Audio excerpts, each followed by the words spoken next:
Hi, everyone. If you're tuning in, this is our discussion on self-care during the holidays and during winter break.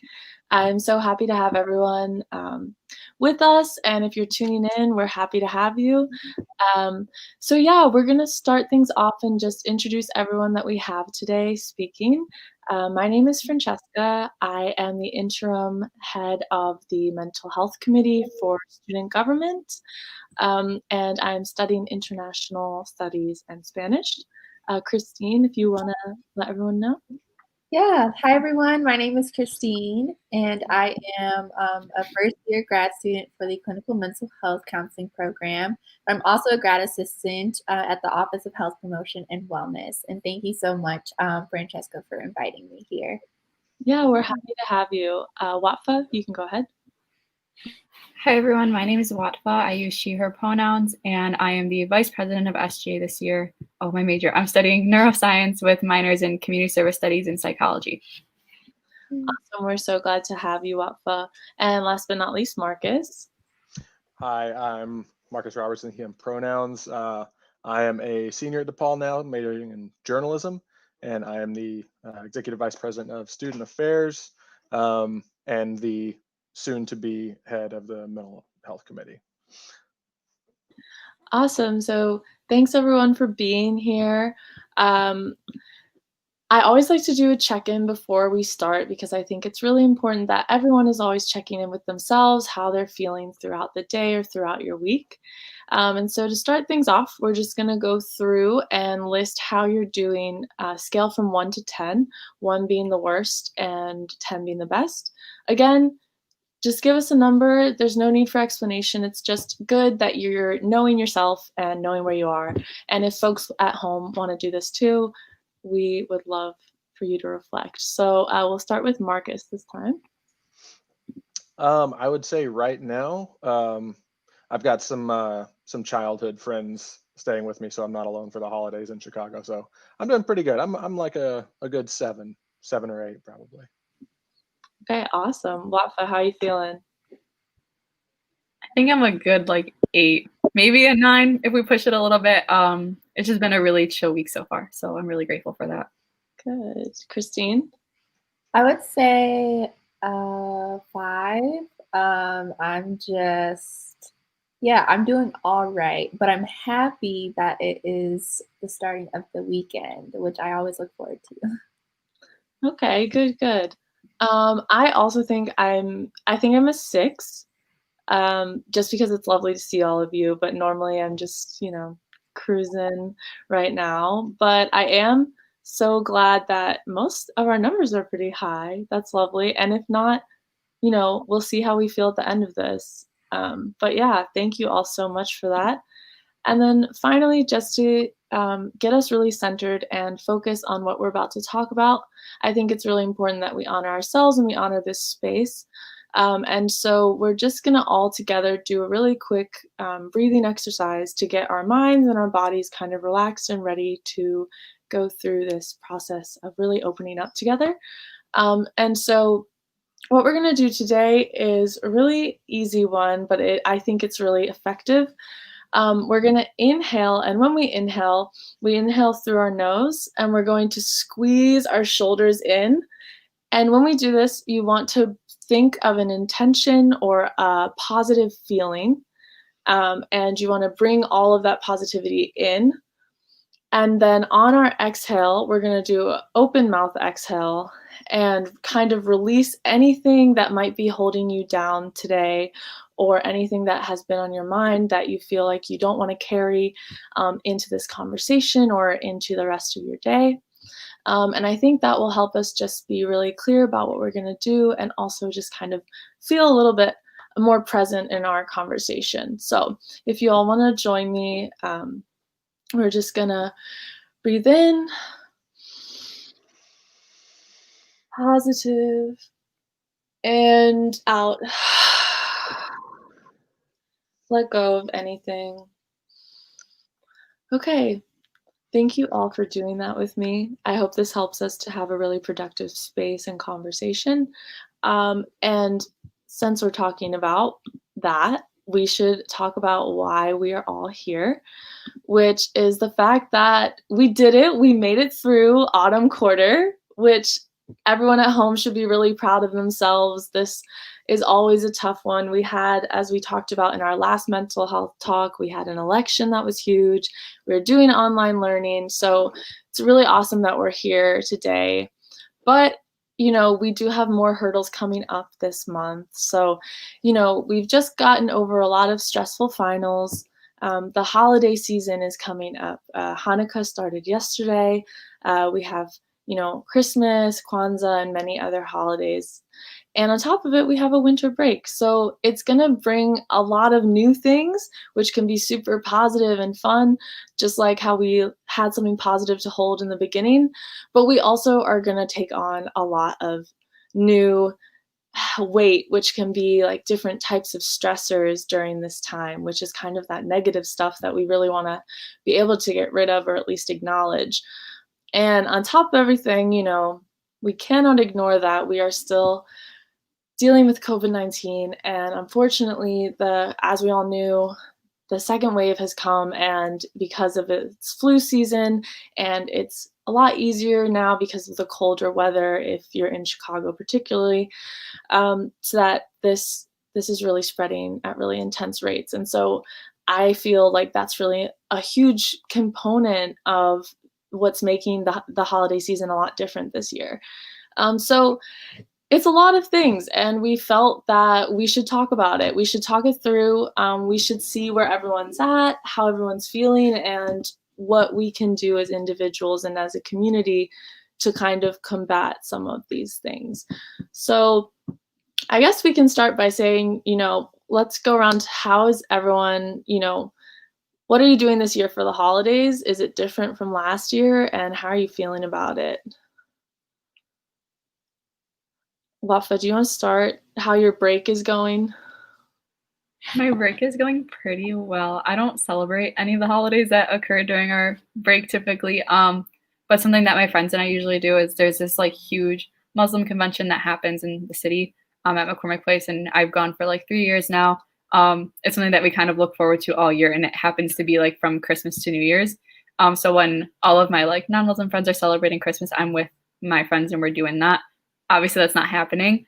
So it's just, that's like a hard part, just not being able to see my friends that I wouldn't typically see because of like classes or anything. But these are just friends from my community, friends from my mosque that I would typically see at this. But yeah, that's kind of the only barrier. I'm like privileged in that sense where this hasn't really affected me much. Yeah, but not seeing friends can definitely be hard. Christine, what's your situation looking like? Yeah, I usually usually my aunt holds like this big like Christmas party where all of my cousins and aunts and uncles are there. And what I used to love about it is just watching kids open their gifts. And I'm unfortunately not able to do that this year, so it's gonna look a little differently. I think it's gonna be just like in my home, my mom, my dad, and my nephew. Like that's it. So it just feels like something is missing just even thinking about it. But I'm hoping to find some joy in it. That may look differently, but sometimes new things can bring joy. Yeah. Marcus? For me, usually, so I've lived away from home for about 10 years now. And usually the two trips I make back home are Thanksgiving and Christmas. And this year we had to cancel Thanksgiving, so I haven't gotten, home yet. And we're going to be doing a much like more pared back Christmas celebration, not as much extended family. So that's what it's looking like right now. And they all live in Alabama, and I'm in Chicago, so it's a lot of distance, and it's just me here. But I've got my friends staying with me. We got negative COVID tests, and then they came up and they're going to stay with me for a couple of weeks. And I am just like, I can't even say how thankful I am for that. It is already making the holiday season a lot more, a lot easier for me to handle, as opposed to being in my apartment quarantining for a month. So it could be going a lot worse. I think. Good, good. Yeah, for me, I also, I quarantined for my 14 days and then I got my COVID test back negative, and I am back home because I was in Chicago, but I am originally from the East Coast. And it's really strange for me this year because I think not just with the holidays, but I think any break from school is when you get to see all of your friends who didn't go away to school or are coming back home. And so I always enjoyed that part. And I think it's weird because now I'm really not seeing anyone.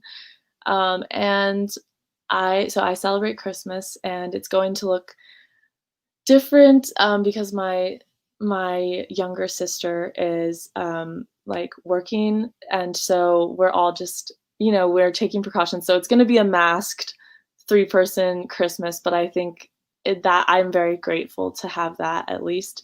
So, but yeah, it's a lot of changes. I think good and bad. And I think one thing we can kind of all start to address, I think we can kind of move into the generalities around, you know, the winter months and how that affects everyone's mental health.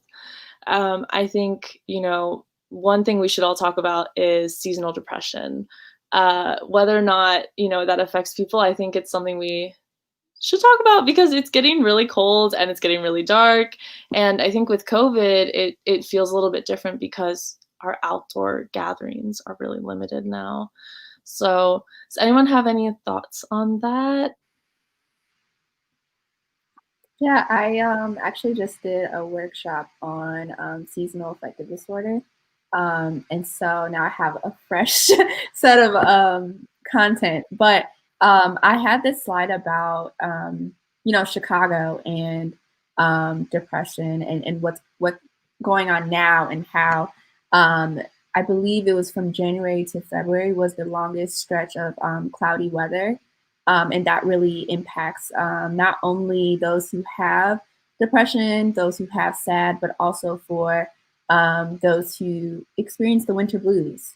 And for those who may not know what the winter blues are, it's not severe depression, but it's basically where you are impacted by the weather. So there'll be weeks where it's just like cloudy weather, and you may think to yourself, like, wow, all of a sudden I feel sad, or I feel just down. And so I know that I've been noticing that. I've been aware of how I'm feeling. So, like today, it's been gloomy all day, and I've just been down. And so, where I move from there is just like I try to, find ways where I can make myself happy. So, one of the things I love to do is drink tea. Drinking tea gives me joy. So, fixing a cup of tea or talking to friends that I haven't talked to virtually. Just finding new ways to like get a little bit of excitement or joy. But the weather definitely has a big impact of how we feel, how we are productive. So yeah, it's real, especially during this season. What kind of tea do you like? Ooh, I love lemon ginger tea. That is my favorite for right now, but it changes like every month. I love that too. And I think one of the important things that you touched on is just understanding that the winter blues, it doesn't have to, it's not like something that you're diagnosed with or anything, but it's something that everyone can feel. So just really just being like aware of it and saying, okay, it's been cloudy. Maybe that's, and then just kind of tackling it from there. I think starting with noticing why things are happening can be really helpful for a lot of people. And I like chamomile tea because it really calms me down if anyone is interested in that. But yeah. I Um, like chamomile too. Usually, I'm only drinking like sleepy time tea though. But Christine, you and my mom would get along great. The like lemon ginger is like her jam. She's always drinking that I love stuff. it. Yeah, I think for me, it's closer to like the wintertime blues than something like a seasonal affective disorder. Um, and I think the break is kind of hard for me more than like, once winter quarter starts, I've got classes to focus on. During break, when it's, I've got all this time on my hands, I don't know. It's easy to like let yourself spiral and like, focus on stuff that's not helpful. Um, so that's for me what I've been struggling with since the quarter ended. I don't know if that's something you guys can relate to or not. But yeah, and I don't know if I have the solution to that yet either. What about you guys? I know for me, it's kind of the opposite. But I think part of that is because I'm home. So like my break, I finally get to see my family. Usually wintertime is like I was thinking about the other day, we used to get snow in the winter. Hasn't happened in a while. But like around this time, like my family and I would go sledding, and like I just spend a lot of time with like my siblings. And then high school started, and then we had finals in winter. So like winter wasn't like a joyous time anymore until we were on break, but like I was really stressed. And then college, it's a continuous cycle of, it's like it's supposed to be a time where like you could think about like happiness and like being on break, but then there's also finals. And then like at least my freshman and sophomore year, I would commute, so I'd take the train home, and it'd be like 4 o'clock, feeling like 9 p.m. and I'd just be sitting there looking out the window like, this is my life now. Like it just doesn't feel like, if I'm thinking about like the fun I used to have and like how different things were, and I'm like, man, I'm an adult now, I don't like it, and I'm not really enjoying it much. But thankfully, like at least like on a day like today, okay, I'm not a tea drinker, so I couldn't relate to anything you guys are saying. I drink coffee. So when it's like really gloomy outside and I'm not like feeling the best, I'm like, time to get in my car and go get coffee. So, and I don't make my coffee either. I'm so bad. I go get my coffee, but I'll get in the car, I'll be like, okay, time to go get coffee. And I'll just like go for a drive, get my coffee. And then I feel really good. Today's super rainy and I didn't get my coffee. I don't know if it's raining by anybody else, but it's raining by me. But yeah, usually in the winter, I try to leave my windows, not my windows open, but like my shades open as long as possible to get like some light in, just to make me feel like, maybe it's not that cold out, maybe it's a little bit like better. And then when the sun goes down, obviously I close them. But I don't know, I try to just like enjoy nature a little bit, try to see the beauty in that. I get my coffee, the smaller things, and then now that I'm on break, trying to spend as much time with my family as possible.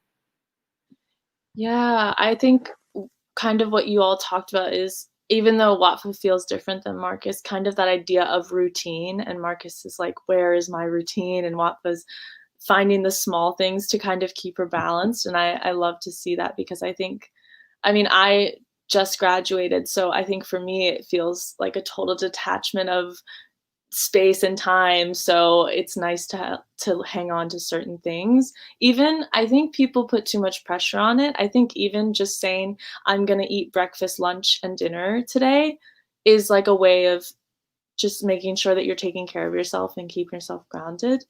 One thing I did want to ask you all, because Watfa's kind of talking about how even though you live with your family and you get to spend this time with your family, it's also different because you feel more, there's different feelings associated with this break, and you're an adult now. So how do you, and I guess I just wanted to ask everyone, because one of the things I found when I was doing some research on this is that idea of going back with family or being in more contact with family during this time, and how that is like for everyone when you've been away and kind of developing your own sense of self. So I wanted to know if anyone has any tips for folks who might feel a little bit on edge about going back and, talking with family members that they haven't seen in a while.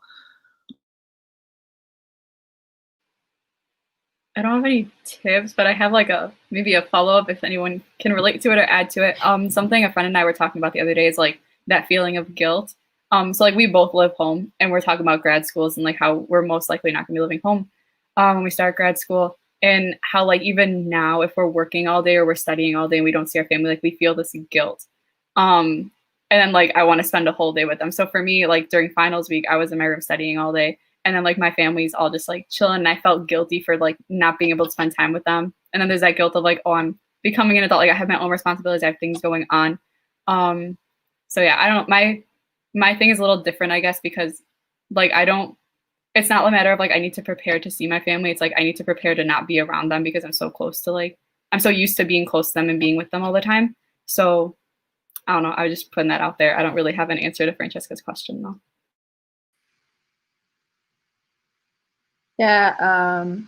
Yeah, my situation's kind of different too. So I've been here since we've been on lockdown. So like March, I've been with my parents, and it's been hard because I think there have been times where I've like they know that I'm an adult, but because I'm living back home, it's like they have to like I have to enforce my boundaries, but then I also have to respect them. So I'm actually in a situation where it's like, how do I stay an adult in my parents' home?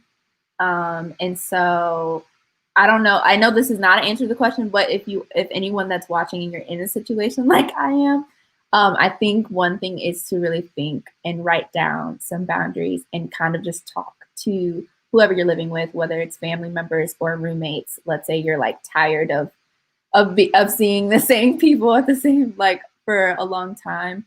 I think creating space, creating distance, but using that time to kind of write down what are some boundaries, and even asking the group that you're living with, whether it's a roommate or a family member, even asking what their boundaries are and really like communicating with them about it. Because if you keep it to yourself, then they can't read your mind and they're not going to know how they can help you.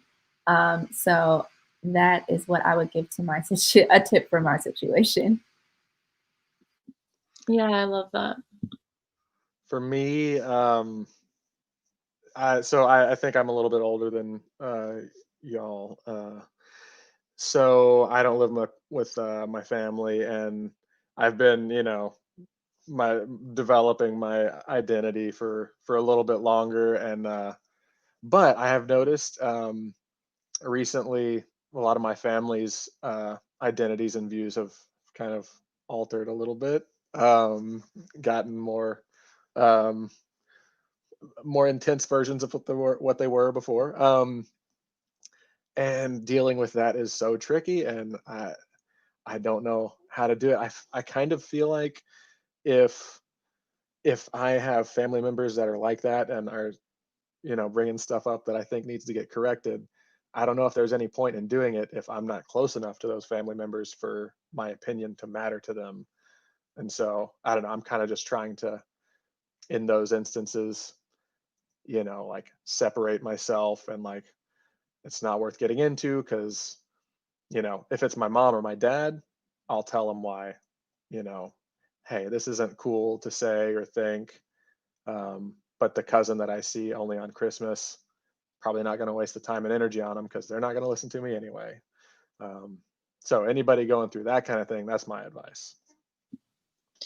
Yeah, those holiday conversations, especially after a really, really intense election, I think is something really important to think about. And I think with everything you all spoke about, it just comes down to communications and boundaries. I think this holiday season, this winter break is going to be about that, making sure whether it's over Zoom or not, making sure that you're telling people, I don't feel comfortable pursuing this conversation with you anymore, or, maybe you do want to talk about it, but in a different way. Just making sure you're taking care of yourself while still, saying what you need to say. And I think especially uh, trying to reinvent the way that we go about this stuff. I think for me, since I am home, I have to I previously was like alone, and so I could kind of have those boundaries like you all talked about. And I think as we inch closer to, um, the holiday season, for me personally, I think they feel that need for connection.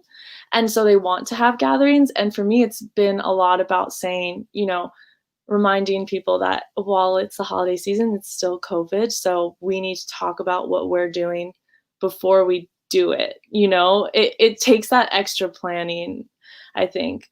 And I wanted to ask everyone if you have any tips on how to reinvent hangouts during the winter time, because I think we kind of figured it out during the summer of, we can do picnic or something like that. But I think for me and for a lot of folks, maybe you're trying to figure out how to do it during the winter. So yeah, what have you all been doing? My family has just gone back to like FaceTimes for people like we don't really have to see. I have a grandma who like can't be alone. So like today I was with her for most of the day, but I'm literally across the room with my mask on. If she ever needs anything, sanitize, mask on, making sure, and then I go back and kind of that same cycle. But we've limited it to just FaceTimes, text messages, posting things just so everyone could see it. But yeah. My family just recently started to we've got like a group me, like a group chat. We were never a group chatting kind of family before. So I don't know, it's kind of nice. Just like a ongoing conversation between everybody makes us feel a little bit closer. Um, the gatherings are definitely downsized a little bit more, and I think to cope with that, we've been doing stuff like Jackbox, um, and I don't know, just like easy party games you can play with people long distances. That seems to be going pretty well. People having fun. Doesn't feel the same, but you know, it's something. It's better than nothing.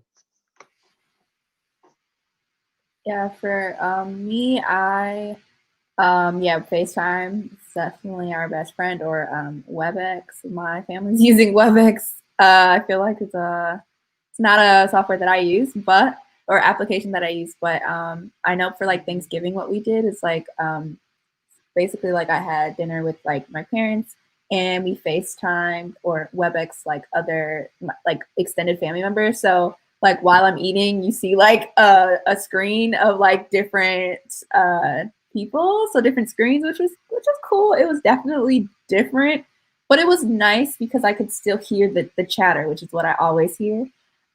So it definitely brought back some familiar vibes, but I think, but for me personally, I think what I'm doing this year is just like doing more things just like alone, in the sense of like I want to try to decorate a like gingerbread, like make a gingerbread house. I've never done that.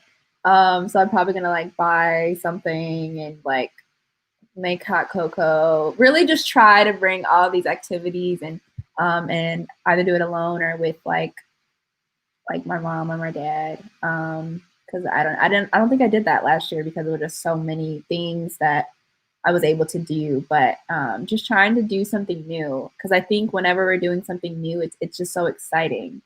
So I want that excitement back. Five Below has a lot of like holiday crafts. I went and they had like gingerbread houses and they had like Oreo flavored ones. It was really cool. Whoa. So I would check there for a lot of stuff. Okay. Thank you so much. I am here for an Oreo flavored gingerbread. I am so here for that. That's awesome. I kind of agree with you that it's a good way to, you know, instead of having to think about how it used to be, if you're doing something new, you have no expectations. And so I think that's really great. And I love, it's such an easy way to do it. You know, think about small things you can do by yourself. That's like totally new. My family, we've never sent out Christmas cards before because that was just not, we were always, I have two sisters and a single mom, so we were always just running around and there's never time for stuff like that. So this year I'm trying to write cards to people for Christmas, and that's been fun and also just a safe, like, new thing to do that's brought a little bit of the spirit to everything. So it's been fun. Yeah. I love all the On our Instagram, health promotion and wellness, it's at Healthy to Paul. We have actually a survival guide to the holidays. And one of the things that I like, and you kind of mentioned it, Francesca, is to practice gratitude. And so like that's one of the tips that we provide. So like gratitude can be like writing, like Christmas letters, or even just writing like a letter, because gratitude really does so much, not only for the person that's receiving it, but the person that's like actually doing it. And it also, like, biologically, like, it does a great thing to our brain. Like, we get all these great, what they're called, neurotransmitters, like feel good hormones, basically, and we feel good. And so practicing gratitude and kindness towards yourself and towards others can do so much. So So that's I guess another tip I would give for the holidays. I didn't know that, and I think that's so awesome. Yeah, and I think even journaling, just really small, like a bullet a day. Um, Another thing I wanted to say, since we're talking about that and just like tips in general on how to get through the winter season, I think kind of what you were saying about the biological element, like honing in on those things. Like for me, I know during the holidays or during winter in general, I want like warm, hearty foods, and there's always cookies around, and I'm just eating everything up. And that's really good, and I think everyone should enjoy that. But every now and then, I think, okay, today I'm gonna have like an apple with this meal. Like I'm gonna have a cook.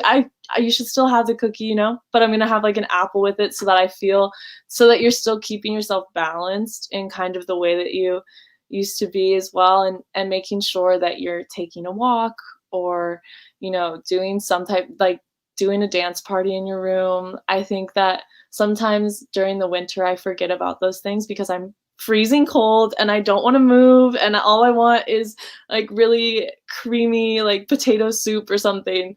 And sometimes it makes a really big difference too if you're just making sure you're getting up and moving and eating a balance of everything. I don't know, does anyone else have any tips they're doing?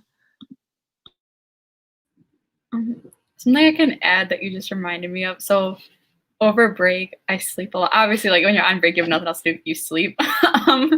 And this past, like, because we've only been on break for like what, 2 weeks, and I've just been like sleeping so much that I just didn't like it anymore. Like it got old really fast, and I was like, okay, I gotta like stop doing that, you know. So this morning, well, it was last night, I was talking about it. I'm like, I can't sleep this much, and he's like, okay, tomorrow, like I'll get you up when I get ready for work, and like you'll get up at 8 a.m., eat breakfast, and start your day. And I'm like, that sounds awful, but okay.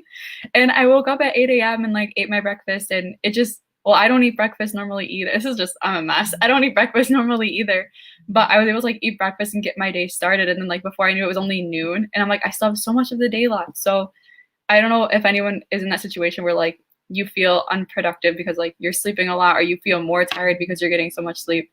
I recommend just like kickstarting one day, just starting early and like seeing where that day takes you. Because like today's been a very productive day for me, at least. I'm a big believer in that. I do so much better when I get up at a good hour, and I'm consistent with it, and I eat breakfast and I put on actual clothes instead of just leaving my pajamas on or throwing sweatpants on, like, get dressed as if I'm going to do something for the day. I don't know, that alone helps my mood a lot, and it makes me more likely to do, stuff that I need to get done. So yeah, I'm just gonna back up what Wafa's saying. That's a great strategy, and it's worked really well for me. Personal dance parties, I like that. I'm gonna try that. I can tell you my upstairs neighbors are already taking your advice. Had quite a loud one last night. I definitely agree. That's something that I was actually doing before the holidays started, and it really, really helped because I needed it, especially when classes started for autumn quarter. What I also am doing, so it's kind of still under the topic of doing things new. I've actually started to work out, which is for those who know me, I don't work out, but I've started, and it's been 2 weeks consistently. I'm super, super proud of myself. But it reminded me, like Francesca, you reminded me to say that because now I feel good because I'm like actually paying attention to what I eat and how much I work out and what my workouts would be like, how they're different each and every day. I don't know, it makes me feel really good about myself. Like, wow, I'm actually being healthy. So yeah, that's exciting. Yeah, I love that. And just, I mean, even if you don't want to work out, just doing that, like waking up every morning, like having something new that you're starting, I think, and keeping up with, it's good. It's good to pay attention to what you're still able to do, especially after finals where Wafa, like you needed that sleep. And if you all are still sleeping out there, you need that sleep. Your body will tell you when it's time.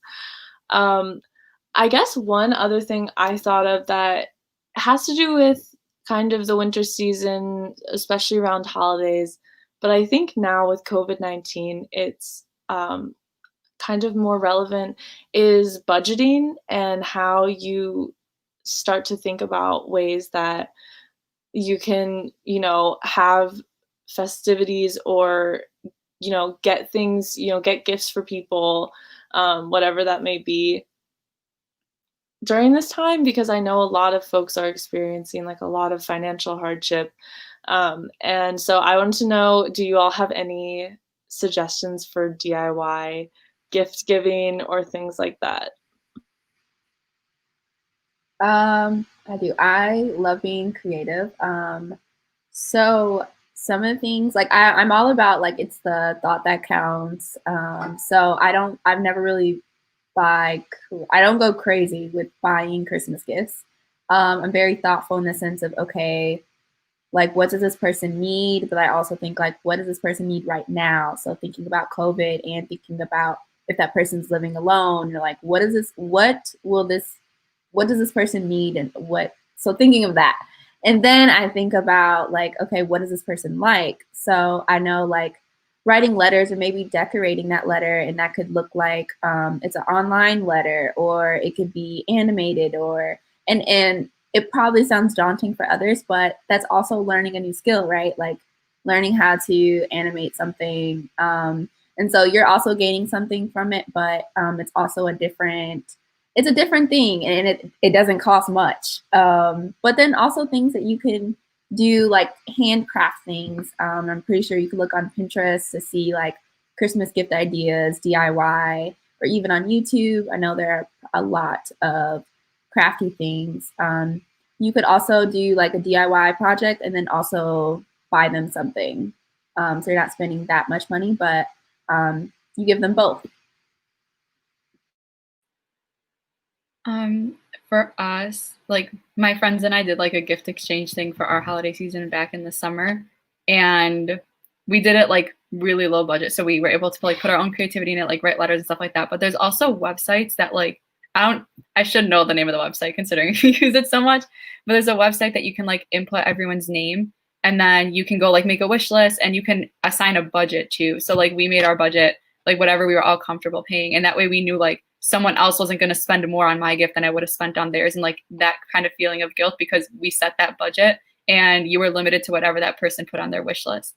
So that was really nice. It worked really well, especially because we had like a large friend group. So we were able to budget that appropriately. I don't know how like open everyone is with like my friends, if they want something, I'm like, tell me what you want for your birthday so I can get it for you because I'm really bad at thinking of what to get them. So if that's something that you think applies to your friend group or your family where you guys are open to each other about that stuff, I think it would work really well. Oh yes, I love that, Wafa. Did it go really well? Was everyone happy? Yeah, it was nice because it was during like quarantine too. So everyone was just like, okay, your package is coming tomorrow. And it was anonymous until like the package came in. So we had like a group of 8 of us, but no one knew who had who until like your package came in and you saw who it was from. It was really cute.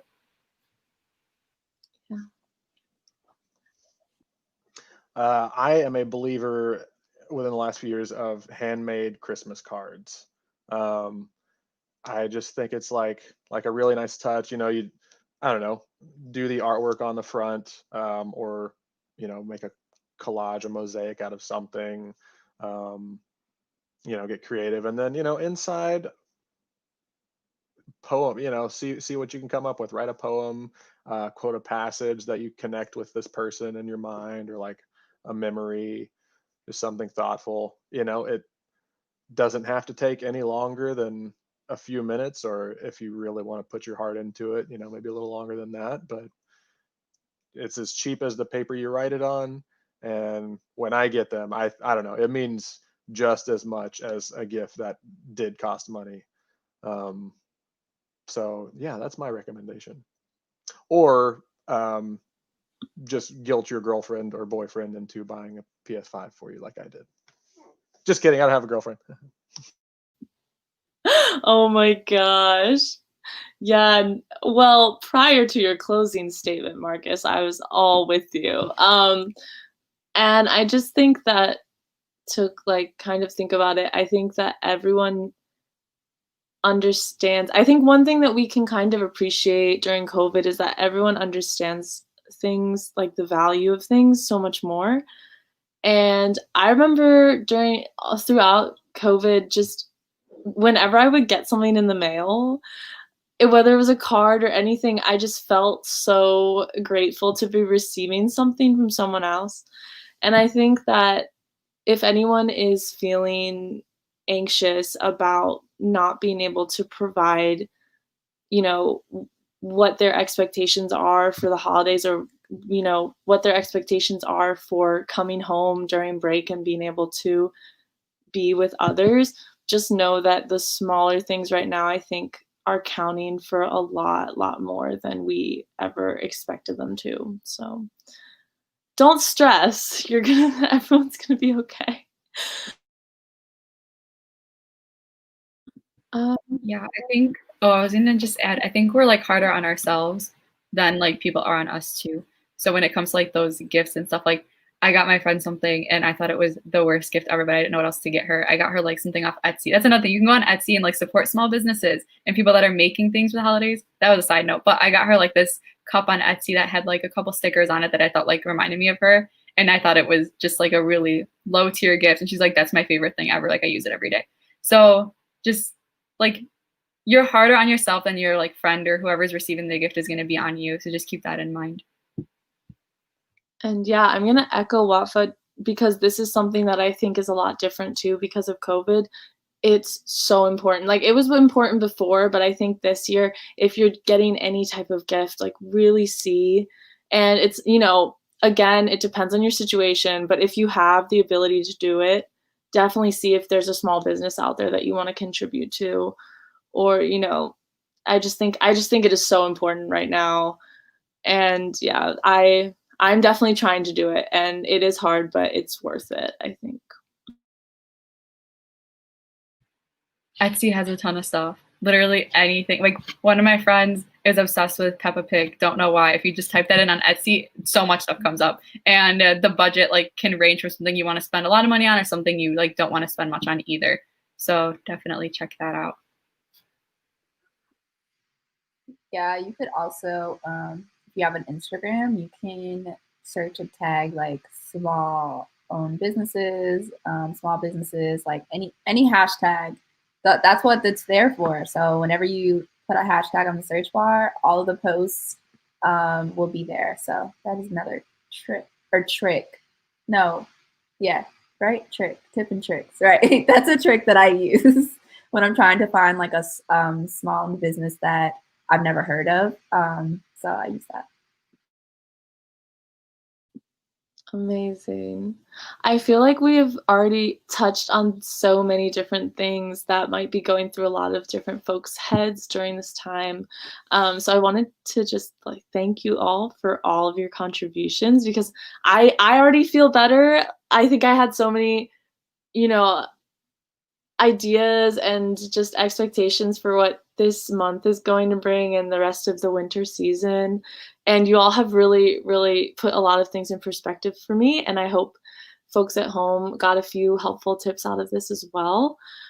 So yeah, I just wanted to like thank you all for all of those tips and see if there was anything else that comes to mind, one final topic that you have before we close everything out. I just have resources. Just one resource I'll share. So us at Healthy DePaul on our Instagram, we have a lot of like resources there.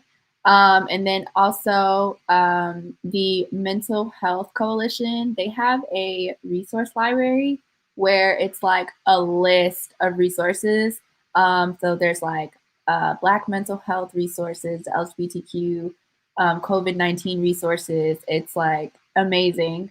And they also have, they reference this app, and that's the third resource I'll give. It's called Lift. And it's for those who, it's basically to help your mental health. So like you put in like how you're feeling, and then it gives you like things to do like on your phone. And it's a free app. So it's Lift, Lift.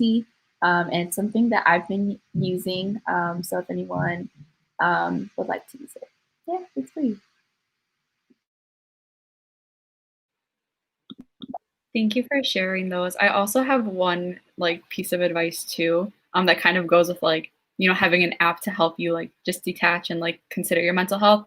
We're on our screen so much, like you're on your screen to watch this right now too, and you're on like what, Facebook. So take a break from social media during the holiday season. I found like at least when my family was celebrating holidays over summer, being on social media kind of hurt a little bit more just because like, whether people are taking the pandemic seriously or not, or how people are celebrating, you can always feel like that sense that you're either missing out or you're not like living life to the fullest or whatever, because some people are living it differently than you. So just make sure you're detaching from like Instagram, Facebook, Twitter, all that stuff. I love that. Mine would be related. Limit your doom scrolling. If you're a journalism major and you're just scrolling Twitter like me, just cut that out after the first minute or two. You'll be happier. All right, awesome. And then I am going to share a few more resources for folks who just want general help with the seasonal blues. There are some really awesome resources out there. My personal favorite is NAMI.org. So that is the National Alliance for Mental Illness. They have really awesome resources, and they have a lot of statistics and information if you're just curious and you want to know more about how this is affecting everyone. And then if you're looking for, I know some folks, I'm a liberal arts major, but I know some folks are more of that like bio, like I want the facts. So if you're looking for that, really simple site, Mayo Clinic has a lot of sources on what things look like during the holidays for, mental and physical health, and tips that you can do, mostly physical health tips that you can do to, help yourself during this time. And then finally, I really love this. This is a bit more on the emotional side instead of the physical side, but howrightnow.org is a really cool place. You can type it in and it basically, kind of like the Lyft app, just you can click on what you need. It's going to ask you how you're feeling, and once you click that, it takes you to another screen and it gives you resources for how you're feeling. It walks you through why you're feeling it, and it might even, really help you out this season if you're looking for a place to turn and you're not really sure where to start. So yeah, I wanted to thank all of my wonderful, wonderful speakers today. I am so happy that we got to talk to each one of you. You all brought such amazing perspectives to this. I wanted to give a big thank you to Courtney James, who is our behind the scenes tech operator, because I don't think I would have been able to put this all together. And then finally, thank you to everyone who is watching. We hope this was helpful. Please check out those resources and be good to yourselves this year. Okay, thank you all so much. Bye. Bye.